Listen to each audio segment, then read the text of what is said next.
Yes. Hello, we're back. Hello. We are Oh, back. white and balance. White balance. Yes, that's That's right. You look better. a lot better now. Simon just doing technical things there. Less jaundiced. Yes, jaundiced. More white balance. I keep telling him it's very racist to say that. It's just balanced, Simon. There's no Ah, white, okay. black. Right. It's just balanced. You know, like that. Oops. Was it Paul McCartney and Michael Ebony and Jackson? Ivory. Oh no, it was Stevie Wonder, wasn't it? Yes, it was. Yeah. I'm sure Stevie Wonder went, hang on, I'm black. What the fuck? Welcome to the show. Bonjour, Bonjour. bonsoir, bienvenue. Comment allez-vous, mesdames et messieurs? And welcome to the show. Yes, we have a Gallic feel to the program this week. And I don't mean we smell badly, it's made badly, and the Germans will be invading any minute. Well, maybe I do. No, that would be nationalistic. No, the show has reached the dizzying heights of our 75th episode, which, of course, as all good francophones know, identifies the capital of France, Paris, and their 75th Arrondissement. I don't know what that is in French. Sept. Sank. Yeah. I don't know what 75 is. 75, maybe. I don't know. I know, very tenuous title for a show, but if you continue to watch, you're going to find out we have a very tenuous show for you. Coming up this week, we've got all the news that's fit not to print in the news. We're going to delve into the correspondence that you send us in the main part of our show. We like to call the mailbag. And the mainstay of British motoring in the 1980s is coming back in the classic car selection. It is the blue oval car that was everyone's dad's favorite, and I think most dads actually had one of these. So stay tuned for that. Joining me as usual is our resident motoring guru and plane spotter, Simon. Not many planes flying in and out of London at the moment. No, not me. Not really. I've had a look. There isn't really many at all. It's really sad and terrible. That's a bit sad, isn't it? But hey ho, it will get better. Things apparently will get better. I like the fact that Boris Johnson created a roadmap when most people can't go on a road trip. Ah, nice. Like we did that. Also, he's more and more looking like John Pertwee as Wurzel Gummidge, I've noticed. Yes, very much so. Aunt Sally! Aunt Sally. Mask on! Indeed, so yes, I am actually up north. That's north of London, but south of the Watford Gap, I think that is. But yeah, which is what counts the most. However, then that we annoy anyone that's southern or northern in the British Isles at all, because we have so few British listeners. No, we don't. We have a lot. We have a great show on the way for you today. We have somewhere exciting and international and exotic in our Lost Highway section of the show, and I have a great quiz that will be testing your motoring knowledge this week. It's the Car-Boyz music quiz. Ooh, excellent. So we'll be doing that towards the end of the show, and we're asking the age-old question of who are those annoying people who leave their rear fog lights on. I've seen loads of them this week. They'll leave them on all the time, even when there's no bad weather. Oh yeah, that's right. It's old people. Old people, yeah, definitely. You smell of Werther's original and stuff like that. So stay tuned for all of that and more. I'm Simon Sudron, and to all the girls I've loved before who travelled in and out my door, I'm glad they came along. I dedicate this song to all the girls I've loved before. Wow, it's like Willie Nelson was in the room. Simon Sijuan there with a song dedicated to STDs, which I think is the new Ford Fiesta special diesel edition. I'm Richard Green, and Chanson d'amour, rat-tat-tat-tat, je t'adore. Each time I hear rat-tat-tat-tat, chanson d'amour. Yes, in keeping with our French theme on the show, that was the truly awful lyrics from Manhattan Transfer's Chanson d'amour, an ode to chanteuses, singers. Don't worry, we're singing Daft Punk next week. Although I wrote that before they split up. Unfortunately, they have split up. I don't know why they needed to split up. They haven't really. They did that weird one with the guy with the hat, didn't they? They did that. And the guy out of the guitar. They did about 3 years ago. They did a song. How was that? You're not thinking Garth Brooks. Will Farrell. Yeah, Garth Brooks. They did that song with Garth Brooks. Yeah, it's like the guy in the hat. Abraham Lincoln, Winston Churchill. No, it was Will Farrell. Williams. Okay. Yeah. He's got a hat. In fact, he had a hat like the bear out of Yogi Bear. Didn't Yogi Bear have a big sort of? Or He did no, have, yeah. he had a Mr. Ranger Sir hat. Let's get it right. He's been stealing picnic baskets. Exactly. We've got a new sponsor for the show. It's this week. It's Kanye Westwater. Oh, Kanye Westwater, which it's also known as divorce water because it helps you get rid of a fat ass. So I'd thoroughly recommend Kanye Westwater. That's going to cost him so much money, or maybe it's going to cost her so much money. It's California, so yeah, probably, yeah. it's time. Oh, by the way, It's of course Car-Boyz. Car-Boyz. This is the show.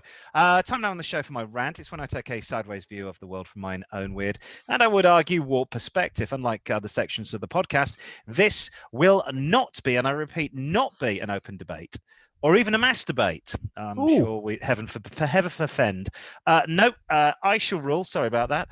This kingdom as a god king, and my word is law. This week, I've been thinking about the future. I've been questioning who are the madmen in charge of the planet and how we're going to be able to get around in 10 years' time. Now, the reason I say this is we had a shock announcement from Ford this week and Jaguar saying they're not going to make petrol or diesel cars in Europe after the year 2030. Of course, this is in line with the British government's commitment to ban the sale of petrol and diesel cars after that date. Obviously, Ford won't extend this to North America as the backbone of Ford's production and, of course, its profits are the F-150 diesel and petrol pickup trucks, which sells more than any other vehicle in the USA. They're not going to bite the hand that feeds, are they? They're not stupid. But this got me thinking. We're not producing enough electricity to power the current UK domestic and industrial supply without figuring millions of electric cars into the equation. That's without taking into account the complete lack of charging stations and infrastructure to charge all these new electric cars. So let's get this straight. There's not enough electricity to go around currently. There's not enough charge points to charge your electric car. If you actually think there's enough electricity to go around, go and speak to my friend who lives in San Antonio in Texas, who has no electricity to his house. Yes, yeah. A man who lives on a plane full of oil. The wind turbines have all frozen. He has no electricity to his house. So there isn't enough electric to go around.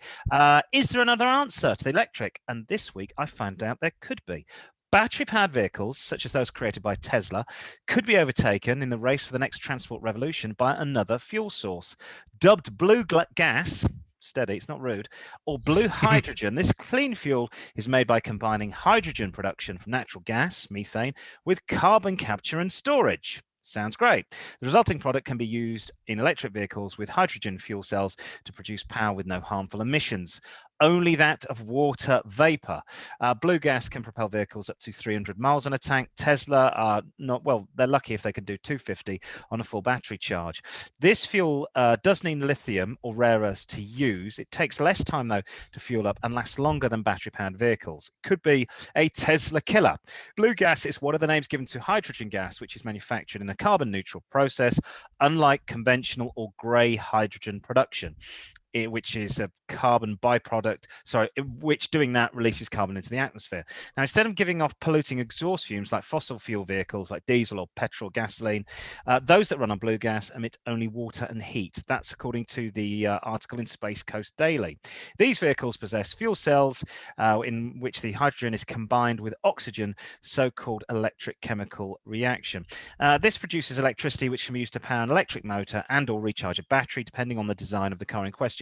Now, what we're talking about here is actual fuel cells, because this got me thinking, which I know is a dangerous thing, but that's not what you're called. But about 20 years ago, everybody started putting LGP into their cars, liquid petroleum gas. They fitted cars with extra fuel tanks in the boot and fueled a standard fuel engine with natural gas as opposed to petrol or gasoline. And the reason they did it 20 years ago, it was much, much cheaper. And you could run a standard petrol engine. And literally, you flicked a switch inside the car and you could go back to the petrol from the LPG, depending on which you had as a fuel source.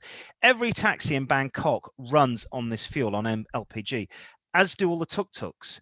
Many ute driver in Australia, the traditional Aussie pickup that probably does 5 to 10 mpg, the old ones, they've stuffed an LPG tank in the back to save some dosh. So why don't we just start running our cars on hydrogen? We could do it in the same way. It's the same principle as LPG. You can run it through a standard petrol engine. If we had to produce it efficiently and make it carbon neutral, we can put it directly into our petrol cars. The only thing I'm led to believe it produces is water vapor. So what's the problem? You lose a little boot space. You have to carry around. You have to go sooner to the petrol station to fuel up again, because you can probably only do 200 miles, not 400 miles, because it literally is a gas. I'd prefer to do that than having to buy an electric car with a battery, which is dead in 10 years, an electric car that takes 12 hours to charge, an electric car which runs less efficiently in the cold, a car that at the moment I cannot drive to Cornwall and come back to London in one day, and a car that is based on lithium batteries, which are based on the production of cobalt, which we're currently being told will run out in 10 years. Why are we obsessed with electric cars when we seem to have the answer to our fuel shortages, our carbon footprint issues, and our transport headaches? I'm asking, is hydrogen or blue gas the new petrol of the 21st century? Blue gas also sounds like an arty synth band from the 1980s. Any thoughts? Yes, I'll come to the maths in a minute. Okay. But, it's got me thinking. I heard a phone in on another radio station during the week where they were talking to taxi drivers, because in London we've got a couple of electric taxis. It must have been LBC. That's the only station taxi drivers phone into. Okay, yeah. But they were saying that they two things with that is they're charging up possibly twice, maybe 3 times a day to get the mileage around central London. And 2, when it's cold weather, not only are they not getting the range, but if you've got the heaters on and things like that, that's zapping power. That's zapping all this electricity from your vehicle. But to do the maths, I don't know. Have you ever bought a car brand new from the dealer, brand new? Never. I'm not foolish. So here's the maths. I would say, so that's 2030 that sales of new petrol and diesel cars are not happening. So I've probably got about another 5, maybe 6 years left on this car, and then if I buy another car in another 5 years, they would last you at least 10 years. So I would say, in my lifetime, I probably won't need to buy an electric vehicle. Yeah. I've got a 8-year-old Honda Accord, and I reckon I can get 5 more years out of this without starting to have headaches. So then I thought, what I'll do is I'll buy a big, fat Camry or a big or a Lexus. Lexus, yeah. Because they don't produce the Accord in this country, or maybe even get a grey import Accord from Japan. All of these buggers are hybrid. Every single one of them. I don't want a hybrid. Yeah. I just want a. So I've decided, 2029, I'm going to buy a Hilux. I'm going to buy a Toyota Hilux pickup truck. I won't tell you what age I'll be, but I will be 10 years older than I am now, and I'll have my big fat Hilux pickup truck. Even if they ban diesel, which I don't care what they do, I can stuff vegetable oil in it. I can run coconut oil in it. I think in Papua New Guinea they had an island that seceded. I think it's Bougainville.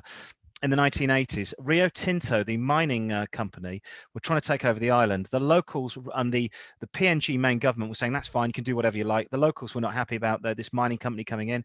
So they kicked out the mining company. They kicked out the main government. I think Bougainville actually has it's actually an independent state now. They had no diesel. So what they used to do was grind up coconuts, make coconut oil, and stuff that into and all the Hilux trucks worked fine. So that's my plan of action. It's going to be like Mad Max, and I'll be running my car on old chip fat. Because bear in mind, we've also got lorries that run on diesel. Yes. Petrol and diesel are byproducts of refining oil. Yes. So what are you going to do with the petrol that gets refined from the oil that's refined? You'd have to sell it somewhere. Yeah, just give it to me for free. I'll get rid of it for you. I'll just drive my car in it. I'll drive my 1978 Ford Mustang that I buy that does 5 mpg. It doesn't make any sense. Nobody's looking at the numbers. Nobody's looking at the big picture. And environmentally, as I keep arguing like a broken record, the most environmental car is the oldest car, because you didn't have to manufacture another car. So the best car is a 1948 Land Rover. if it's still around now, because you haven't had to manufacture another car. And it might not be fuel efficient, but if you make modifications to the engine, if you make modifications to the way you behave as a driver and don't drive every 5 minutes, all these morbidly obese people I see dropping their kids off at school. Oh, it's really hot. Yeah, could you not walk? Could you not possibly walk 500 kilometers, 500 yards? I actually saw somebody once when I lived in my last house. On the corner was the nursery, so I'd go and pick the kids up from the nursery and walk back. I saw somebody pick the kids up from the nursery, get in their car, drive half the distance to my house and pull in the driveway. I reckon 250 meters, rather than drive home, drop the car off, walk over to the nursery, pick the kid up and walk back. No, the child. So I'll be visiting them in hospital when they're having their stomach stapled in about 10 years' time. So that was that. I'll get down off my high horse. But so what am I having? I'm having a Hilux. I think something big and thirsty. I've been looking at Volvos. I've reached that age where I've been looking at Volvos. I can see you as a Volvo man. Get the turbo one. Yes, the Polestar. Yes, get the turbo Volvo. Right, should we have some news? Yes, let's have some news. Here we go.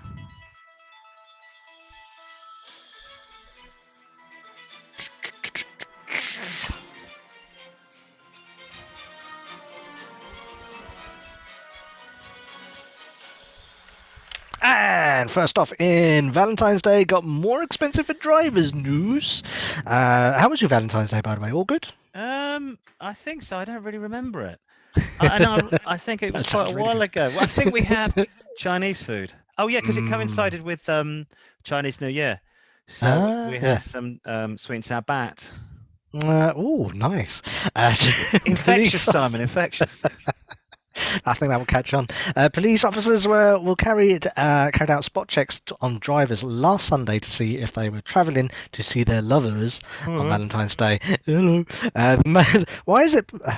I'm going to really offend lots of police officers. Do you know any police officers? There's one around the corner that I'm quite friendly, but she's plain clothes. So that's tells me stuff. It's quite interesting. That's fine, but the male police officers actually have physically big heads for the rest of their body. I don't know why that is. Like this guy. All those brains sir. What are you trying to say, sir? Trying to say I got a big head, sir. Thinking Nigel Manson, sir. Mariano Andretti, are you, sir? You can't use that as people go, who? Man with moustache. Yeah. Motorists coming into London were stopped, quizzed about their intentions. Really? And reminded about their only essential journeys are permitted under lockdown rules. The Metropolitan Police source said last night, I'm going to be spending my Valentine's Day ruining people's Valentine's Day, and joked that officers could end up asking male drivers, "Is this your wife, sir?" Are we, sir? Oh no, you're dressed like a heterosexual. Please go on, sir. Ian Duncan Smith, I'm not going to call him sir, so Ian Duncan, that's his middle name, Smith, the former Conservative Party leader, said that the operation to focus on West London was heavy-handed, adding, if people were just having a quiet Valentine's Day, why should we be stopping them? We're not a police state, which is absolutely true. Really? It's currently against the law for people to meet socially with family or friends unless they're part of one household or support bubble, if you listen to Boris Johnson. Announcing the lockdown last month, the Prime Minister, whoever he is, said you may only leave your home for limited reasons permitted in law, such as to shop for essentials, to work if you absolutely cannot work from home, or to exercise or seek medical assistance, such as getting a COVID test or escape domestic abuse. Failing to stay at home without a valid reason could result in a £200 fine, which falls to £100 if paid within 14 days. The Home Office, a Home Office source, said visibility is important and praised the police for the way it has approached enforcement. I don't know if this is really. Have they got nothing better to do, like catch criminals? No, because criminals are not allowed outside. Did you not get the memo? They don't care. Do we think with James Hunt, sir? Do we think with James Hunt? I don't know who that is. I'm 28.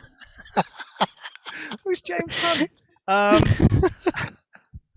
He was a Playboy racing driver. He was. Now, I wanted to know if it was going to be called Operation Heartbreak, Operation Rosebud, or Operation Flowers from the Petrol Station. That would have been what I'd call it. Yes. Now, we have an amendment to this story, which happened yesterday. Police have dampened the flames of desire for a love-struck woman who travelled 80 miles for an after-dark encounter with a fellow dogger and that doesn't mean Ooh. they were walking dogs together. No. To both be hit with £200 COVID fines.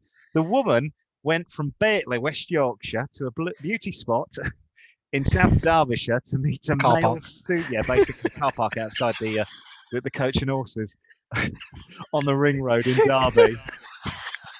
Apparently, they were spotted meeting up by police. Both parties were hit with £200 fines for breaking COVID lockdown rules. Another pair were caught in Swarkstone, meeting for a rendezvous. One of them having made a 150-mile trip from Buckinghamshire, and an additional 2 women met up with 3 men. Nice. How did this work? For a rendezvous, with one of them having made for a rendezvous. The trio of men fled. The police spotted the group near Stenson Fields, wherever Stenson Fields is. So obviously, I knew her well. Sorry, where did they meet? And Stenson Fields. Thank you. It came as a separate police force ended a planned dogging meetup. Wait for this. Of 25,000 people. Warning Nice. 25,000 people going at it like hammer and tongs. Warning alfresco sex encounters breached COVID rules. 25,000 people. Where is that B&Q car park? That could hold 25,000 people. It's like a festival, dogging festival. Oh. Apparently, a dogging website publicised plans for the Canvey Island to be seen as a host for 25. Is there 25,000 people on Canvey Island? No. It was just a what bridge. Are all these people here in cars? Yeah, that's how you stop it, police. You close the bridge to Canvey Island. So there you go. That's your Corona news for this week. Meanwhile, the boss goes over the limit and gets scrapped for the Super Bowl news. Bruce Springsteen's Super Bowl Jeep commercial. This was a still from it. Was taken off YouTube by the car firm after it emerged that he was arrested for DWI and reckless driving in his home state of New Jersey late last year. What's that? Drunk without intent or something? DWI? Americanism.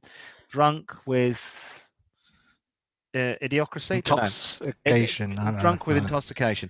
As opposed to drunk with love, which was our previous story. The advert was removed from Jeep's page on the site and around on last Wednesday, with those clicking on the middle featuring Bruce Springsteen advert to be greeted with no video available. The video is private. The commercial was also removed from Jeep's Twitter account. That appears Springsteen kept it on his personal Instagram account. Almost 100 million viewers saw the Born in the USA singer appear. I made him sound more sort of like it was from Derby there, didn't I? Born in the USA, you bastard. Ooh, he sort of looks like that though now, doesn't he? Ooh, hello, where's my bloody Oh my word, is that him? My word. That's what he looks like now. And he sounds like he's from Halifax. The Born in the USA singer appeared in the narrated spot which aired during the Sunday's game of the Super Bowl. It appears that the Jeep were not aware of Springsteen's illegal woes at the time of filming. A spokesman for the car company has refused to comment. Springsteen's 71. See, I can't believe 71. Wow. Not bad for 71. I'm sure he doesn't talk like that. All right, bloody hell. Springsteen 71 was busted for DWI and reckless driving in his home state of New Jersey late last year. Authorities have revealed officials with the National Park Service confirmed that the Thunder Road star was arrested at Gateway National Recreation Area in Sandy Hook, New Jersey. He apparently, dogging. That's where they were. There's a big national. There was 25,000 of them. He turned up to do some dogging with a man from Halifax. He slopped his motorbike. Apparently, there was some fans there. He had a shot of tequila. But apparently, this isn't the photo. This is just another photo of him drinking. Is this tequila? He wasn't over the state limit. I wonder if he considered driving after all. Wasn't he born to run? Come on, I'm here all week, twice on Wednesdays. So apparently the story is he's on his motorbike. Some fans go, "Hey, Bruce, we love you," because they're a bit obsessive, Springsteen fans. He stopped. He said hi. They said, "Have a shot of tequila with us." He had a shot of tequila. And then he drove off, and then the police stopped him down the road, but he wasn't over the limit. So I don't know how the rules are in New Jersey, but I would have thought New Jersey is a bit of the how do I say it? it's the Greater Manchester, I suppose, not including Manchester, of America. It's a bit like the Canvey Island of Yes. England. It's not the prettiest and most popular place, and this guy is effectively a god in New Jersey. So I'm surprised he got stopped. Yeah, someone ratted on him. Yeah, I would think you would have just go, oh, yes, Mr. Bruce. Oh, yes, sir. Who do we think we are, sir? Mario Andretti? I don't know who that is. Okay, it's James Hunt, sir. Oh, bloody hell, it's the boss. We better let him go. Can I have a signature? Just a signature for the wife. So much so they named a car after him, the boss. Exactly, the boss. Apparently he's in a podcast with Barack Obama. Is he? They do it. Yeah. I'll send you a link at the end of the show. But yeah, they good. do a I shall podcast together. Thank you. And where can I charge my electric car news? The government has published its latest update on the growth in public vehicle charging infrastructure, confirming the UK has passed 20,000. That's 20,000 public accessible devices. A total of 4,270 new charge points were added to the network in 2020, when everyone wasn't actually going anywhere. An increase of 26%, and 20,000 plus plug-in points now available. 3,880 are now judged to be rapid devices, with 37% increase in installation last 12 months. So that's only, so for a population of, what are we, 70 million here in this country? Probably double the amount of that for the number of vehicles we have. That's not a lot. The DOT, Department of Transport, also revealed this week that Scotland is ahead of the rest of the UK. That's because nothing else goes on there in terms of availability of public devices throughout the Highland. Women running away from Alex Salmond. Yes, of them across the country. But experts responded to the latest data that say infrastructure is not growing fast enough to cope with the surge in demand for new electric models. And those already driving plug-in cars have voiced their opinions to rate the best and worst public providers of public devices. So which locations in the UK are the worst for juicing up your Tesla? Well, let's find out in another Top of the Pop style. That's not Top of the Pop, it's a style countdown. It's the top 5 places in the UK that don't have enough charge points for electric vehicles. Right in at 5, flat as a pancake, and that's your electric car would be if you get stuck there. It's East Anglia. Coming in at 4, home of the Leicester Tigers and Trent Bridge. It used to be full of coal mines, but now has very few electric charging stations. It's the East Midlands. Taking the bronze medal at 3 for the worst British region for electric charging points for your motor. It's God's country. Well, according to them anyway. Home of Jeff Boycott and ferreting. It's Yorkshire. By gum. Meanwhile, at 2, those plucky Lancastrians across the Pennines refuse to take up the Tesla as they have hardly any charging stations. But the UK region that's virtually none at the number 1 spot from the people who built the Titanic and the DeLorean, it's Northern Ireland. So you better have an extra long extension cable if you want to charge your car in Belfast. And that's your lot. Nice. Now, strange, all of these areas... Yorkshire, where they dog in Halifax. Yeah, where they like their dog in. Bruce Springsteen loose, bloody hell. So Yorkshire, Lancashire, Northern Ireland, the East Midlands, and all right, at the top, the bottom end was East Anglia, but the first 4 massive industrial centres. Yes. Where half the world's car production was from there. Certainly East Midlands, shipbuilding in Northern Ireland, Harland and Wolff there, where they built the Titanic. Lots and lots of Yorkshire, of course, Sheffield, the home of the steel industry. Lancashire, production for Ford, production for Vauxhall, production for Jaguar in Lancashire. I know Scotland's doing really well, but I think that might be a government thing rather than anything else. In fact, a colleague of mine, just before COVID, changed industry totally, left the television, and he went off to work in as a guy that installs electric charging points. Nice. How well he's doing, I don't know. I think he's been doing a lot of work in Scotland, it looks like. But it's very interesting that it's, and I would have thought the worst place to have an electric car is Scotland. Scotland. Yeah. London Yeah. sounds fine, charging places but Scotland, A, it's cold, so you don't get the range. Mm. B, there are massively more distances to go, Between. Yeah. and it's rougher country. You're further away from technology. I mean, it is Scotland sort of. I mean, it's it's as if you're listening in America, it's very much a Wyoming or a North Dakota. Outside the main cities, it's pretty rugged. It's barren. Yeah. Yeah, so I'd have thought you wouldn't want an electric car. Anyway, what do I know? Mm. Finally, in sad old rich men from the 1970s get to relive their youth's news. Are you a fan of the 70s and 80s rally cars? I know you are. Good news, you can step back in time and get your hands on a brand new UK-built Ford Escort Mark II. Was this the Mexico, Simon? They did do a Mexico in that version, yeah. Yeah. Well, apparently, Welsh company MST Cars, which specializes in spares and parts for Ford's iconic first and second generation Escort rally cars, has revealed its own official continuation versions of the legendary family saloons. The hand-built reborn motors aren't just for competition purposes. They are fully fledged, road legal cars made available to order, but they don't come cheap. Wait for it. The new Escort Mark II is going to be priced from £78,000, and as the most expensive version will be priced at £114,000. That's nearly $150,000.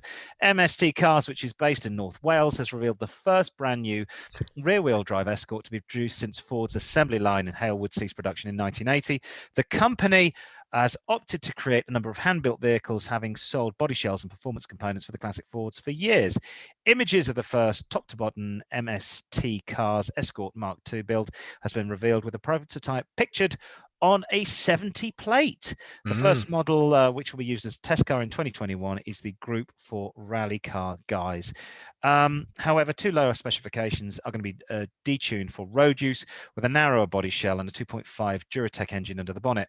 It's going to have a 5-speed gearbox to drive rear wheels, with road tyres wrapping 13-inch, I did say 13-inch, mini light alloys. Now, I do not regret, let me get it right, 17 years ago, selling my Ford Escort 1990 XR3i, because it was an absolute rock box. I don't think I'll be buying one of these. I like it. I think it looks cute, but it doesn't look £114,000 cute. That's a lot of money. Great that it's got a V6 engine straight out of a Mondeo, the 2.5 litre Duratec. Okay. There you go. And the other thing is, with those Escorts, they're rear-wheel drive as well. Yes. I was going to say, wasn't it? Mine was a... That'd be front-wheel drive. Front-wheel drive, yeah. But then those ones were rear-wheel drive. How bizarre. So great little rally cars, but no, too much. You might as well get an original one for that money. Yeah, couldn't you get an original one in really good nick? Yes. And do this to it. So the point of this is, I am actually getting quite annoyed with this. I mean, I know if I'd not, so I think I got less than £550. I think I got for my XR3i, and it did have the factory-fitted body kit. The clutch was about shot, and it had the RS wheels. I know I could have got more for it, and now that car's probably worth £6,000. I don't care. I think Ford from the 80s are overpriced crap. Mine just rotted from the bottom up. In fact, before I sold it, and I think time has passed, so I'll get away with this legally, I put a new battery in it, and there was a hole. I put my hand through, went through the bulkhead. Yeah. So I put some chicken wire there, and I got some plastic padding and some black paint, and then I put the battery back. I went, that'll do, pig, and I sold it. Bye-bye. Do you know what's funny about all of this? Go on. It leads us nicely into the classic cars. It is the best thing for the classic car engine. Jazz band, strike up! Oh no, hang on. No, I'll go. Hang on. Right, get it together, boys. Yeah, you over there. You over there. Strike up! Oh, here they're back. They're back.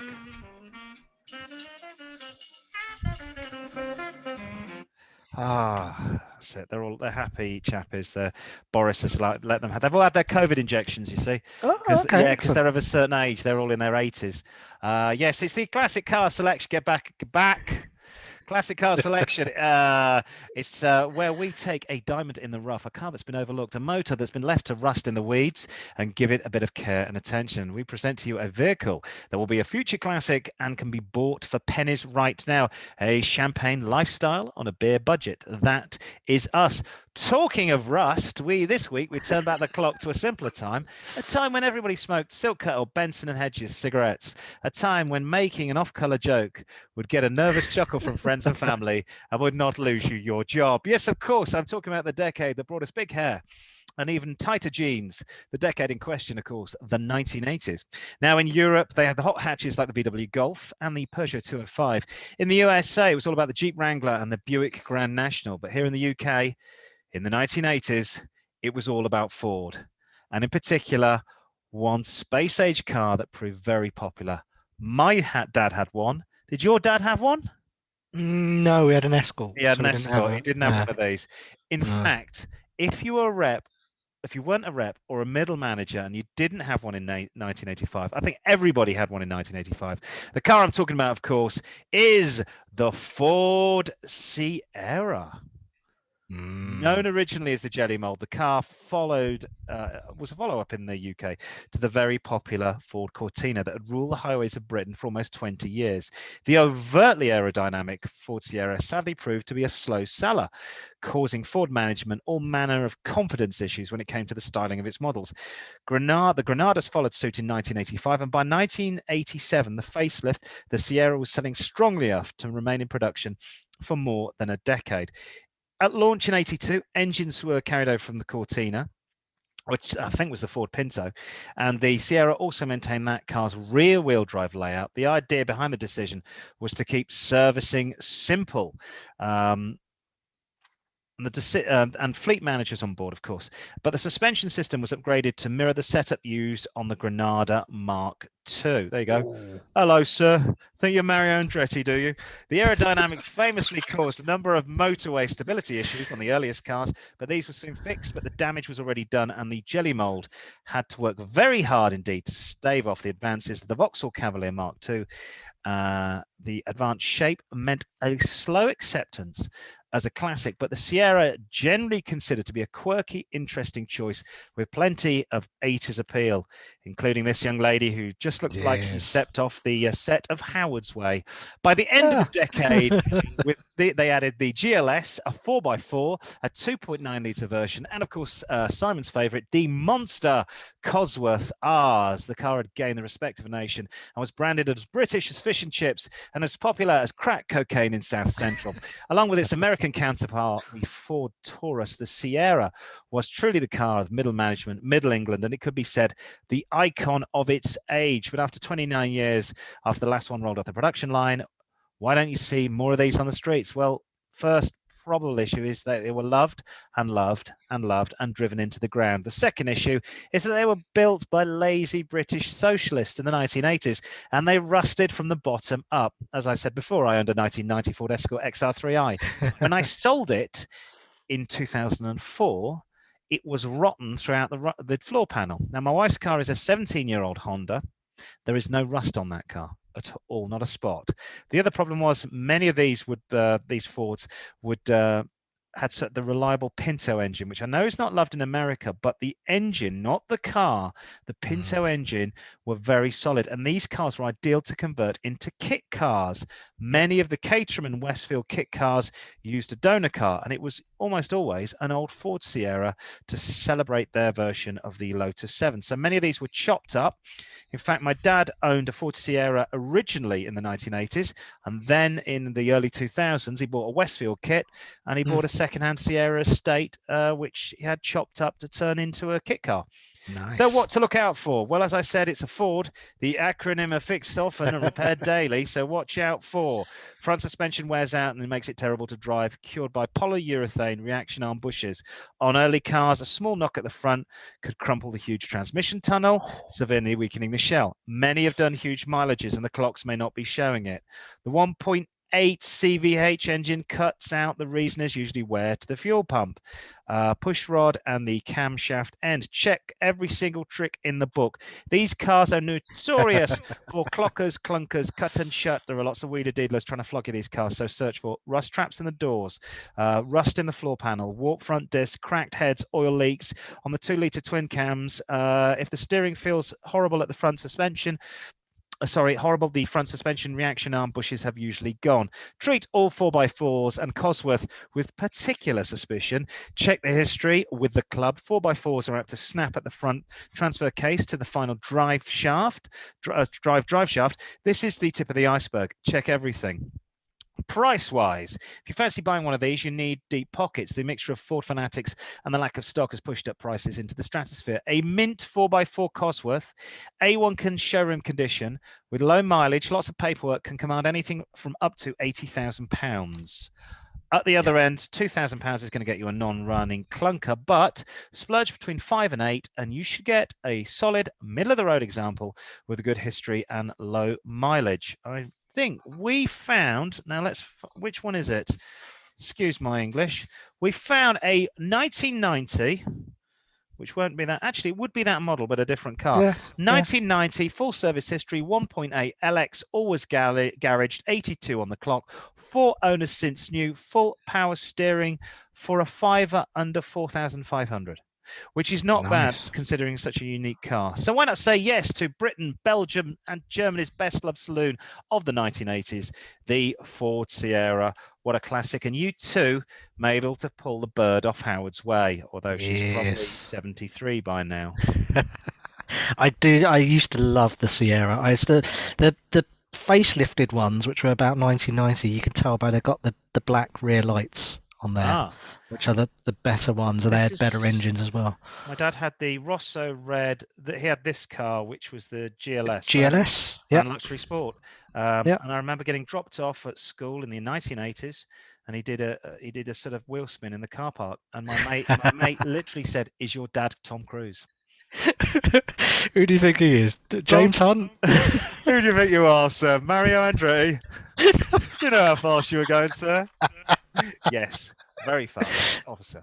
So there we go. So if you would like to get your car onto the classic car selection, you'd like to suggest a motor for us to do, it's the usual address. Email the Car-Boyz at car-boys with a Z@outlook.com. Facebook car-boys at Car-Boyz with 4 Zs. Twitter car-boys always with a Z at car_boys with a Z. Instagram at car_boy with 3 Zs at the end. I'm getting Jesus is upon me from the other side. So chat amongst yourselves. I'm just gonna. He's going to pull the blinds down. He's not going to know what I'm saying. We leave the windows open. Exactly. Oh, that's nice. That's better. Yeah, we can see you now. I look like I've been beatified. You see, in England, we leave the windows open because there is no sun. I'm still getting a little bit there. There's no sun in the UK, but today the sun has decided to come out. It's time for our favourite feature. I think you're doing the first section. I have to cue up the music. Because, yes, it's time for Turd of the Week.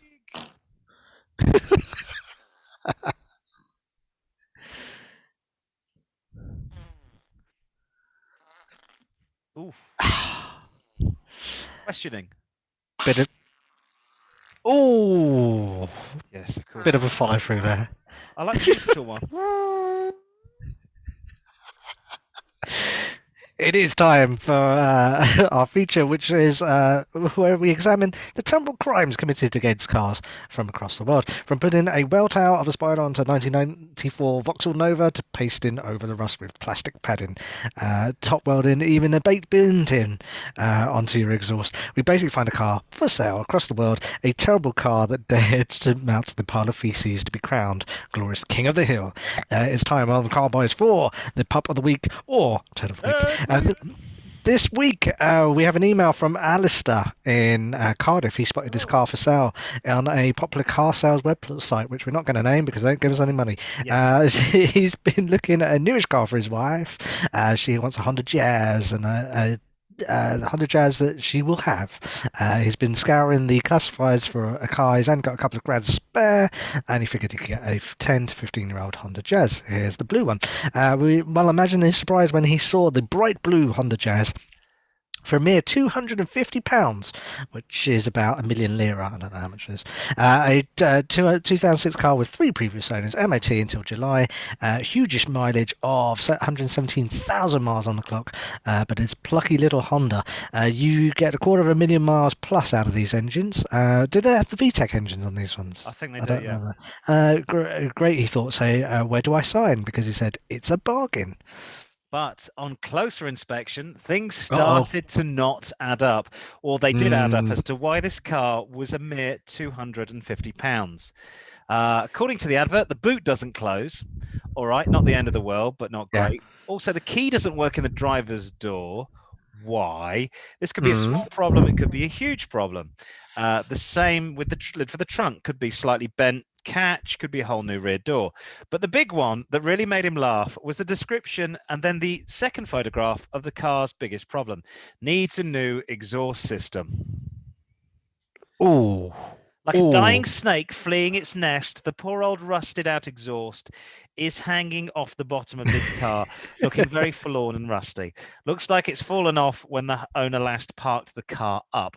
On paper, this is the bargain of the century, but in reality, there's an awful lot wrong with this. An awful lot we can't see. We can't see the engine bay. We can't see the service book. We can't see the interior. So you could buy this car and it could end up being an absolute basket case. So that's why we'd leave it alone. But congratulations to Alistair, who spotted this car online this week, the 2006 Honda Jazz, with the turd of an exhaust snaking its way out from beneath the car.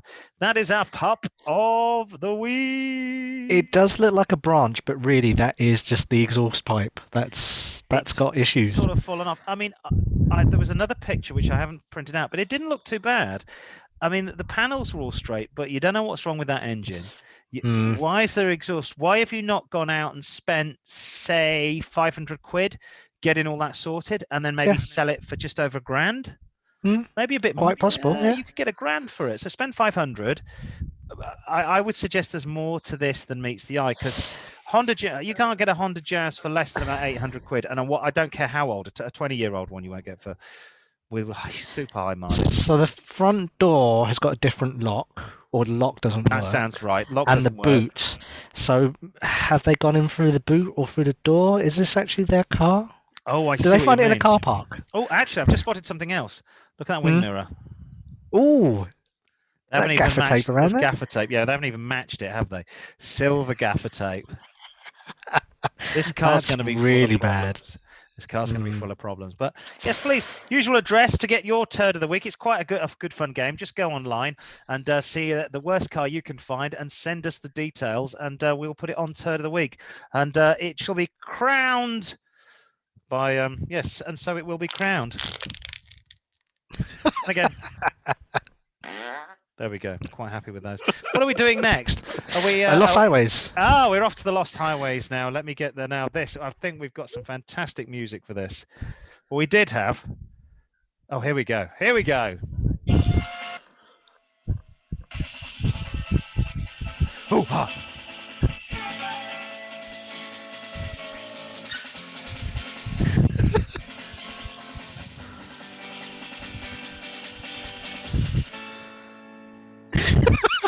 That's great. I love that. This is our feature on the show where listeners email us in and give us their favourite roads and the reasons why they love them. It could be a quiet coastal road that leads down to the sea. Alternatively, it could be a straight 2-lane blacktop that leads to infinity and invites you to gun the pedal to the metal. Whatever your poison is, let us know your perfect driving roads here on Car-Boyz with all the details that we just gave you just a minute ago. This week, we start with Cliff Tops, who writes in and says, Dear Car-Boyz, I thought you might like a trip to Angola. Ooh, I've never been to Angola. And try one of the world's most challenging roads, the Sierra del Liba Pass. With little room for error, the Sierra del Liba Pass is a high mountain pass with an elevation of 6,000 feet above sea level, located in the province of Julia in Angola. I think that's right. The road at the top is asphalt and pretty steep.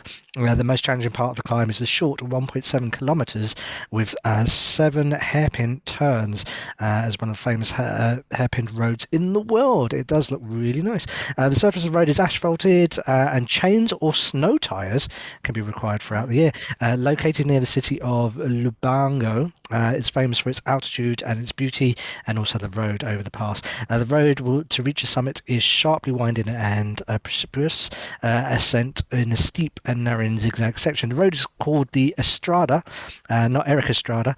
The Estrada Nacional 280, which is shortened to the EN 280. The drive is perfect, definitely worth it. The legend has it that the pass is named after the Portuguese woman who designed and built the road. Oh, okay. So there you go. How can that be a legend? I mean, it's a legend that it was. Oh, what? If it either is or it isn't. I mean, unless she designed it, 1,000 years ago, it's not a legend. Asleep. We don't know. I mean, you can say a legend is King Arthur, but you can't say the bridge named after Isambard Kingdom Brunel is the legend. No, it's just named after Isambard Kingdom Brunel. Yeah. Anyway, sorry. What does Estrada mean in Portuguese? Doesn't that mean the street? The national street? National street. Yeah. The national street. I mean, it does. Eric Estrada. He'll be there on his Harley Davidson electric glide. California Highway Patrol. People of a certain age. Now, this is James Hunt. Hello, sir. Who do you think you are? Eric Estrada. Oh no, that's me. But there's Eric Estrada's motorbike. It's on the back. Yeah. Exactly. Was it Honcho? John and Punch. yeah, Honcho. This looks really fun. The only thing that would worry me, I mean, it's because Angola is Portuguese speaking. The two things that worry me: firstly, isn't Angola quite dangerous? Possibly politically. Secondly, that was interesting what you said, because it's 6,000 feet above sea level. So what does that mean? That's about 2,000 meters. So you're going to get snow on here. Oh, that's why I think he said snow chains, because snow chains may be needed, and tires. Snow in Africa. I'm sure that's a Toto song. Fantastic. Yeah, thank you very much for that one. Moving swiftly on, Howard and Hilda. Oh, I know them. They mail in from Loo in Cornwall. Oh, I do like a bit of Loo. Nice part of the world. Very nice. If you do ever go down to Loo in Cornwall and you want to go fishing for sea bass, you go out into the estuary when the tide is low, take a bucket and spade, and you can get lugworms for free. You can get your bait for free. Nice. What I used to do down on my holidays when I was a kid. So Howard and Hilda, nobody cares. Dear Car-Boyz, we went to Winnebago to travel in the northwest United States. State Highway 75 is a 2-lane highway that travels from Sawtooth Valley, this is sounding scary, in central Idaho. It begins at the junction with the US 93 on Greenwood Street with an elevation of just under 4,000 feet above sea level. The highway heads towards northwards and ascends the Big Wood River Valley into Blaine Country, where David will be, past the Metric Reservoir to the west, and crosses US 20 at Timmerman Junction. It continues northward as the Sawtooth Scenic Byway to pass through the Big Wood River communities of Bellevue, Haley, and Ketchum. We drove not ketchup. You have to go further to get to ketchup, and then you get to mayonnaise, and finally wasabi. That's right on the Japanese coast side. We drove 66 miles, approximately 1 hour 20, to Sun Valley Lodge for a late lunch. Sun Valley Lodge has always been on my list of resorts to visit because it was America's first destination ski resort. I was intrigued with the story of Sun Valley. Didn't they make raisins? Which starts when Count Felix, here we go, Schafgosh was hired by the Union Pacific, the train company, to scout the perfect location for a destination ski resort in 1936. Count Felix. In less than a year, Sun Valley Resort was built, and celebrities such as Ernest Hemingway, Clark Gable, Gary Cooper, Ingrid Bergman, all visited the resort. So they went and did some skiing. I'm not jealous. I hate skiing, but it just sounds nice. The highway looks good. The road looks fantastic. Oh, love that sky. And also, America is the place that you can rent a Winnebago. I would not be tempted to rent a Winnebago or a large truck in the UK. And actually, I think you need a you need a HGV license for the big ones over here. Okay. America, not so much. I don't think you need a truck. You need something. Actually, you might need a trucker's license. Looks a cool highway. And the CB radio. So, 10-4, big buddy, and a dead prostitute in the back. I'm just saying, you are a truck driver. That's not what you do. But, yes. you know, it goes with the territory. I think it's time now for the letters page. Yes, it is. As I try and find the music, and we try and open up and investigate the increasingly scary contents of the mail bag. Do-do.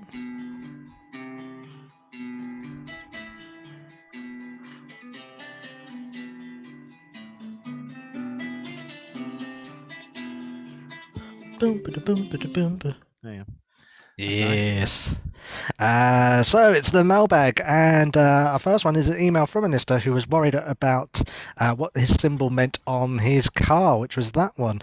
It followed our quiz from last week. I think his name was Steve. I can't remember, but if it was you, thank you for messaging in. He's definitely not that way up, Steve. Don't worry, that looks a bit like Ringo Starr. Oh, it does, yeah.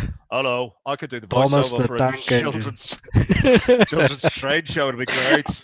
I think that's brilliant. It was part of one of the biggest bands of in the world, and everyone knows him as Thomas Tank Engine's voice. No, they let me sing one of the songs. They let me sing.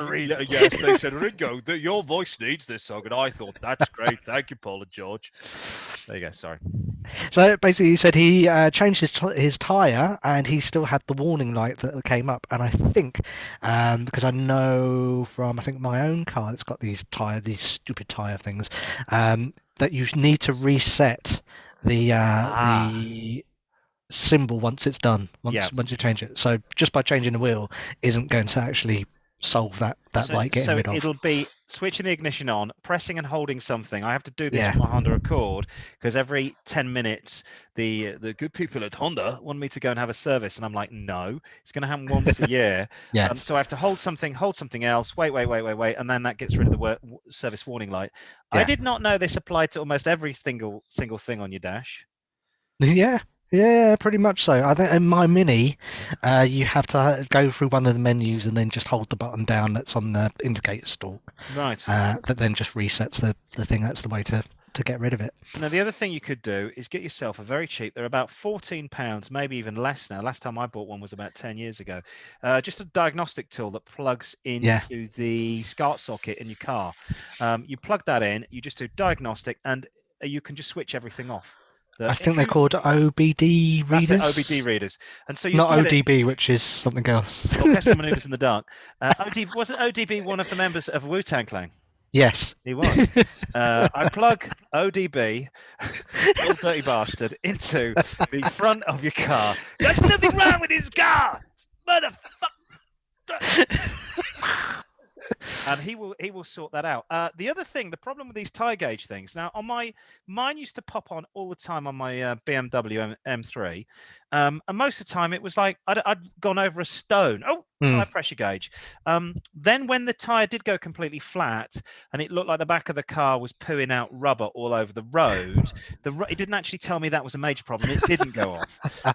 My uncle's got an aging Ford Galaxy. The tire pressure sensors are rusted out. It's a bad problem with Ford. They are on permanently, and he has to get his meter and just turn them off. There's nothing you can do apart from replace the sensors. Of course, he's not going to do that on a 16-year-old car. What I would do, I'd take this with a pinch of salt, like any warning light. You can, for about £2, you can buy yourself a proper tire pressure gauge, put that on the tire. If that's reading fine when the tire is cold, not when the tire is hot, do it again a couple of hours later. If the reading is the same, there's not a problem with your tires. If you want to find out what they should be running at, open the door. On the inside of the door should be a card in the door jamb, and it'll tell you what your correct pressure is. Don't trust the gauges at the garages. Yeah. The other thing also, if you've got a warning light that's on your dashboard before your MOT, it will fail as well. Oh, that's worth knowing next time I take my training. So thank you very much for that. That was Steve. Thank you, Steve. Thank you. Moving swiftly on. Oswald in Moseley, I see what you were doing Hold on a there. minute. Yeah. Yes, as he wear a lot of black shirts and he's got an armband with a cross on, bent at the ends. He says, "Hello from Birmingham, Car-Boyz. I hope you're all right. We've got this dreadful ULEZ charge coming into central Birmingham. I am worried that my car won't pass. I don't go into the centre very often, but I don't fancy paying £8 a time for the privilege. How do I check my car? If it's a newer car, you should be okay, even if it's a diesel, so post 2015. Anything over a couple of years old, you need to check. So go to www.gov.uk/check dash clean air dash air dash zone dash charge. Hang on, why don't I just do that? There you go. That's the one you want to go to. Gov.uk check clean air zone charge with dashes in between. Now, so I checked my wife's Honda, 2004. I can drive that into central London. My dad's got a 2003 Honda Coupe from America. You can't. Oswald drives a Volvo. This is a picture of his car. Yes. I'm slightly worried about this damp. I'm hoping that's just a bit of old concrete and not something leaking out of his It's body. not the radiator that's just burst. Just cracked out. He drives a Volvo 260, 2-litre auto, 2003. We checked. You can't drive this into the centre of Birmingham, Oswald. So for any sort of rallies that you might be going to, so you can't drive without meeting up outside in a car park in B&Q. So you can't drive that without paying. But weirdly, he can drive into the ULEZ zone in the centre of Bath.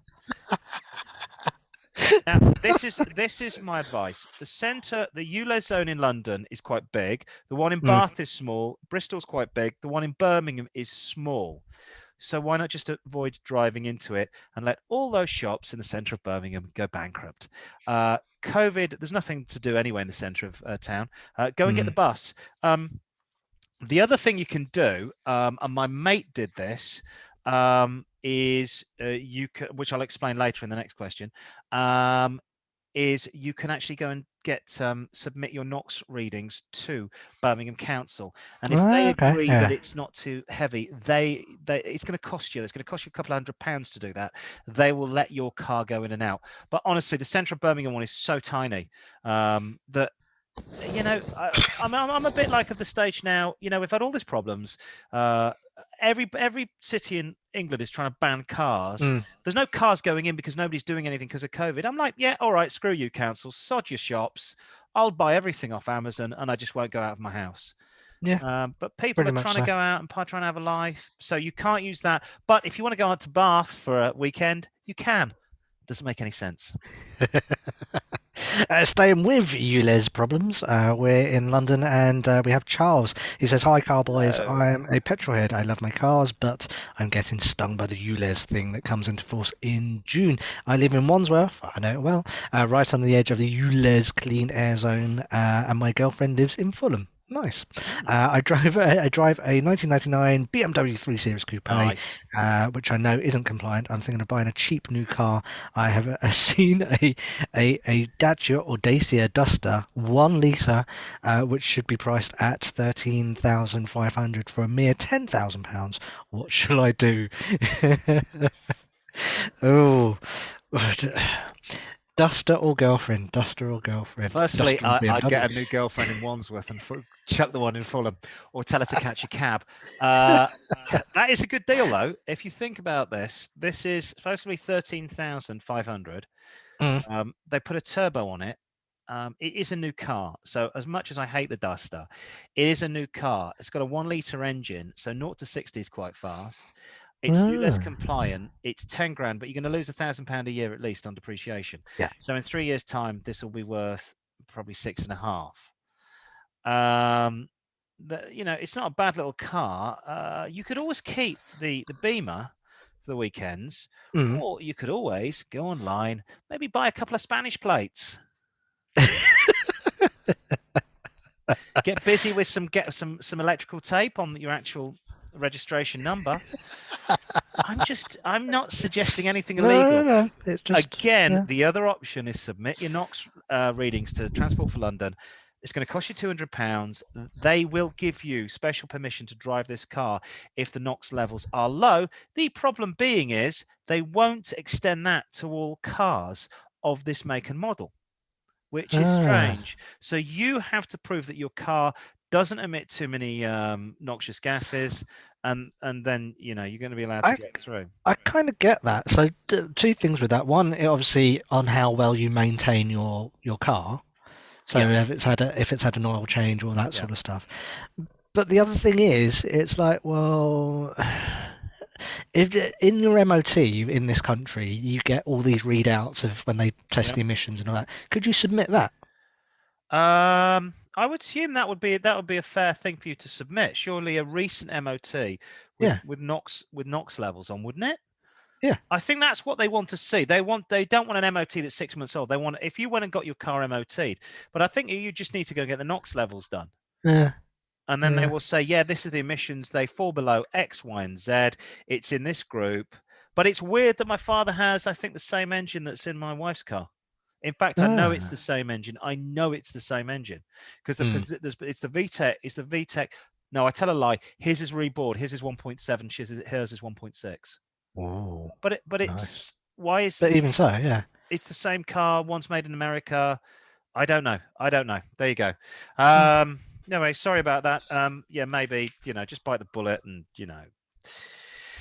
London is increasingly becoming a non-car town. Finally, we've got Trudy in New Hampshire. Hello, Trudy. She says, hi, boys from the Granite State. She wants to buy a truck that is as hard as granite for a family member. Let me just release from jail. Her sister lives in Texas and has been snowed in, as my friend in San Antonio has been snowed in. She's trying to advise her on a car to buy to ensure she can always escape the Lone Star State. Does she go for A, very cool and gangster-looking Chevy Suburban, or B, I love it with the look at that on the bonnet, the periscope thingamabobs, air pipe thing. She's got $2,000 to spend. Does she go for the periscope Toyota, which looks like it could go through about 15 feet, or does she go for the very cool looks like I'm escorting President who is it now? That's huge. Yeah. She's got $20,000. Now I would personally, in these uncertain times, go for this car every single time. The Toyota, every single time the Land Cruiser. There's a reason why the United Nations use Land Cruisers as their vehicle of choice. They're built to last. The Chevy looks very cool, but at the end of the world, which is what it sounds like is going on in Texas at the moment, this is the bug-out vehicle that you need that's going to work even when the world ends. And it is bad in Texas. They are, for an oil state, I mean, they produce some of the most oil in the world. They've got no electricity down there. Interesting to see how those Teslas are doing in that area. The Teslas that are doing in the area, the wind turbines in the area have stopped working because they're frozen up. They're having rolling blackouts, and it's like this is what's going to happen if everybody drives an electric car, because the amount of juice we will need far exceeds those little thin cables that transport electricity to us. Somebody said actually something, and it wasn't another podcast, that to run a Tesla, to charge a Tesla, is the equivalent of running 6 industrial space heaters. The big space heaters that you use for garages and workshops. 6 of those is like trying to charge a car. I'm like, where's all this electricity coming from? So, yes, Trudy in New Hampshire, we'd go for that boy. I do like that. I caught one of these going to JFK a few years ago, and I was like, look at me, I'm in the presidential vehicle. It felt very cool. There's not much room when you get inside, but the reliability, I'd get the diesel. Go for that one. That's the it looks like it can go through snow and anything that the weather. They definitely can. Snow, mud.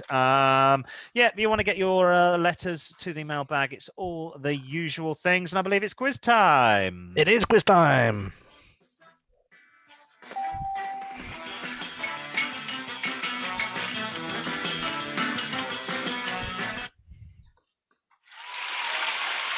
Thank you.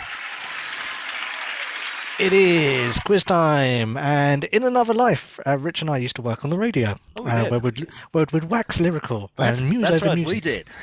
Stay tuned. The hottest talk and the greatest hits. Stay tuned for TCC after the news. Traffic and travel next. Right now. So we're bringing that back for this week. We have the Car-Boyz music quiz Ooh. for this week. Our contestant Richard from Southwest London is here. Hi there. Hello. Hello. Oh, hang on. Yeah, sorry, I've got some. Hey, there you go. Now, Rich, we've taken 10 famous songs and Ooh, changed their titles to be okay. car related. Ooh. So 1 point for a correct answer. Bonus point if the answer is funnier than mine. Is all I Ooh. say. This week we're playing for. We didn't really have Oh. much in prizes, so we've gone for a picture of Rowan Atkinson signed by who's that? Who's that? Oh, that's Sadiq Sadiq Khan. Khan. Yeah, there you go. That's your Sadiq. prize this week. So, Rowan Atkinson is looking very South Asian on that photo, isn't it? Mr. Minya. That's very strange. Is he big in the subcontinent, Mr. Bean? I don't know. It could well be. I There you know. go. I know Teletubbies is very big, and in the night garden in Malaysia. Really? I've been in Have they been dubbed or? no, which I'm very hungover in Kuala Lumpur Airport about 10 years ago, watching In the Night Garden with the voiceover by Shakespearean actor Derek Jacobi, and all these Malaysians going, Brilliant. Who knows? So, are you ready? Ready to rock and roll? Okay, I'm ready. question right. number one. Hopefully you can see these. Question number one. The Hertfordshire rock band Deep Purple. We're not talking about the casino burning down. Where was the smoke coming from? I believe it was coming from the gambling house, wasn't it? Yeah, gambling house. But in this, remember, motoring related. It might be coming from a car park. Where do you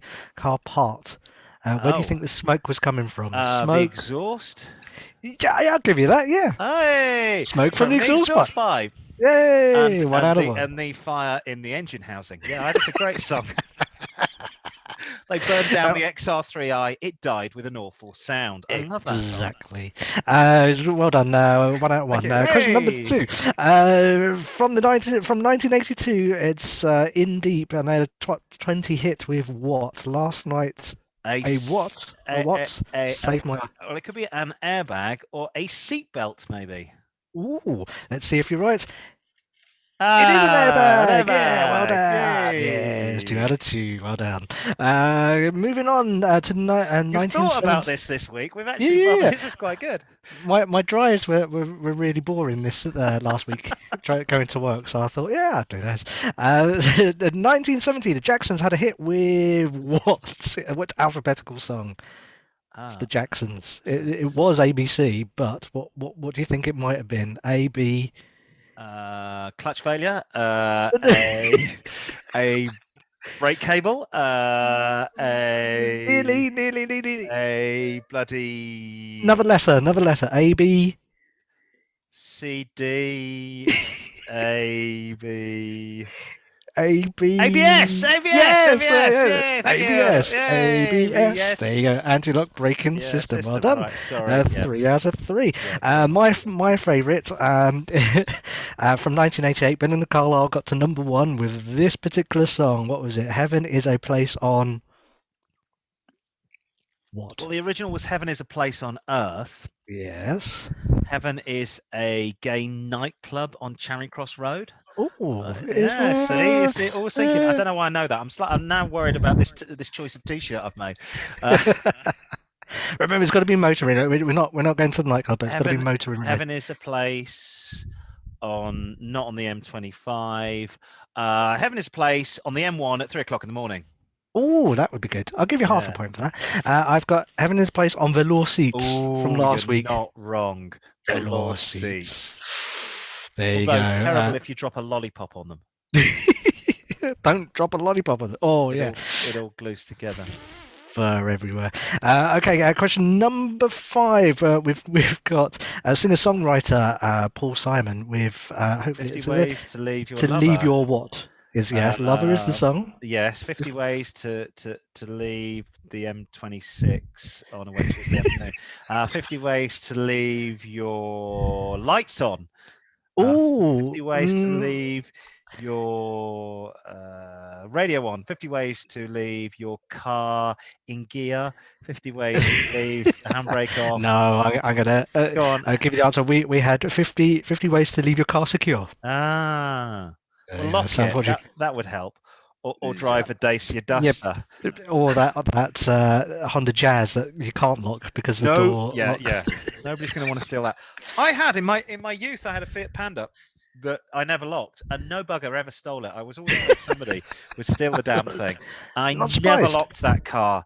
I once found some money in it that I definitely knew. I found of coins, and then another time somebody had a cigarette in the ashtray. So I think in my college car park, it was being used as a sort of hangout. Somebody had come Ah, along and have a cigarette and just stub it out. car park hangout. Are you sure? Are you sure Yeah. there's not a term for that these days? Dogging. It's obviously Yeah. this was the 90s. I don't think dogging existed. It might have been the forerunner, you never know. Yeah, that's right. Okay, that was Paul Simon. Number 6 from the classic album, The Joshua Tree. It's Jesus in a Leather Jacket. It's Where Bono. the tires have no tread. Come on. It's I was thinking where more the- Germany for this. Where's Where the Where's the what? U-Bahn has no limits. I was good for that. I should have put road there, but yeah, where speed has no Streets and the speed limit. limit. Yes. Yes, I'll give you that one. Anyway. Strasse. Question number 7, a bit of thunder from down under. We've got Akadaka AC/DC. Oh yeah. For those, hopefully you can see that. To rock, we salute you. For those It's the actual track. and it would be for those about to undertake, we salute you. For those about to I'll give you that one. It was like, for those that are about to cut me up, we salute you. Yes. Salute you. That's question number 8. Well done. I think you're well on the way to getting the picture of Sadiq Khan, the Asian yeah. We've got number 8. It's the Norwegian band Aha, who has The Sun Always Shines. What? On Remember, it's a sunny day. Day shines in my visor. It always shines on my rusting Vauxhall Viva. The sun always shines. Where might the sun shine through? The windscreen. A bit higher up. The sun visor. Through the sunroof. Yes. I had a friend actually that was born by cesarean section. It didn't affect him. Every time he got out of the car, he used the sunroof. It's an oldie but a goodie. Thank you. We're doing local radio. Stay tuned for traffic and travel. Question number 9. You've seen the next. That's right. After the news. Question number 9. We've seen TV adverts. It's Bananarama say they sang about what? Who or what is waiting? What is something waiting? Well, it was Robert De Niro's waiting. Yes. So motor in. Think of the advert. Oh, I can't. Was this in a motoring advert? It wasn't. Robert De Niro is in the motoring advert. Oh, the Kia Pride. Is he in Kia? Kia Niro's waiting. Yes. Have you seen that advert? If you're listening in America and you think Robert De Niro has got any shred of cool credibility about him, just enter. What is it? The Kia Niro. Kia Niro. Robert De Niro advert UK onto YouTube, and you will be shocked how low this guy. I mean, I know he has to pay for the Tribeca Centre, and he hasn't done a good film since Goodfellas. I mean, really, The Irishman. What was this 80-year-old man trying to kick somebody's teeth out on the doorstep? He looked like my dad trying to put recycling into the flipping rubbish bin. Go and just search De Niro, and the other one to search for is Samuel L. Jackson. Samuel L. Jackson UK adverts. That guy completely, because they want to do adverts in America because they think it affects their credibility. Yeah, they're more than happy. Oh, the other one to look out for is De Niro and Stallone and Warburton's Bread. Have you seen Warburton's Bread advert with those two? No. Yes, it was at Christmas. It was like Good Bagels or something. De Niro trying to be a gangster in a Yorkshire bread making in a Yorkshire bakery. Oh, that. And then you had Stallone in The Expendables. He did the sort of yes. I've come for bread. I've come to bring bread. Like how much? I mean, obviously it's $1 million. Oh, and finally Harvey Keitel driving, I think it's a Toyota GT86, reprising his role as, is it Mr. Fox, Vincent Fox or something from Pulp Fiction. He's in an advert for an car insurance company in the UK. So all these heroes, well, they were my heroes of stage and screen, complete effing sellouts. We will post some of these links on our Facebook group later on today. Last but not least, you've pretty much got this. It's going to wing its way to you. The last one we've got, number 10, is Boomtown Rats. Saintly Bob Geldof. Boomtown Rats says, "I don't like what." I don't like Dacia Sanderos, Dacia Dusters, women drivers, people who undertake me, flat tires. I'll give you a million points for that because they're all right. But I don't like Nissan Qashqais. Nobody likes a Nissan Kumquat. Exactly. There you go. Every person I know that drives a Nissan Kumquat has had problems. My brother had problems in his in Australia. Yeah. And of course, I've got little kids, so around here, every yummy mummy drives a Nissan Kumquat, and they're all going, "I thought it was going to be a reliable car. It's made by the Japanese, but owned by the French." There you go. That'll be a clue. That'll be a clue. A bit like the Dacia Duster, owned by the French, built by the Romanians. Yes, we'll wait and see what happens to I would like the Dacia Duster person to keep us updated on their progress if they do decide to buy as a Dacia Duster as opposed to keep a hold of the old BMW. There you go. So well on your way. I'm so happy, and I'd like to auction that off for charity, for local charity, because I like to do a lot of work for charity in my radio work as well. Fantastic, isn't it? Isn't he great? That's it. Is that it from us? I think. Yes, it is. We'll be back next week, all being well. We've got to write this show, obviously. Oh, hang on, wrong music. Oh, quite like this. I've got Christmas music on again. What happened? That's it from us at Car-Boyz. Send all your bits and pieces in to us to get on the show, to get onto the letters page, the mailbag, to get send us your classic car selection, to suggest things for us, and to try and get us deplatformed. Send us some money. It's Car-Boyz. Thank you for tuning in. Bye. Bye.